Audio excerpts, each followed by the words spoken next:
Hi there, this is me. So ayan guys, isa na namang napakasimpleng sketch po ang ating gagawin sa ngayon. Ito po ay isang ibon. Ito ang Philippine Swampen o yung tinatawag na Porphyrio pulverulentus. May local name sila na akbak and dali manok. Native sila dito sa Pilipinas at matatagpuan sila sa mga wetlands. Remarkable ang itsura niya bukod sa malaki, makulay rin ang kanyang balahibo. Generally purple bluish ang katawan tapos may brown sa likod. At pula naman ang tuka pati na rin ang forehead shield. Mahahaba rin ang kanyang legs at malalaki ang paa.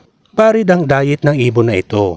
May record sila na kumakain ng suso, isda at mga aquatic plants. Dahil sa laki ng mga paa nito, nakakapaglakad sila sa ibabaw ng aquatic plants tulad ng kangkong na hindi lumulubog. So ayan guys, patapos ng ating pag-i-sketch. Ako po'y nagpapasalamat sa inyo sa walang sawang panonood nyo sa aking mga simpleng sketches. So ayan guys, tapos na nga po. Maraming salamat. Bye bye. Thank you.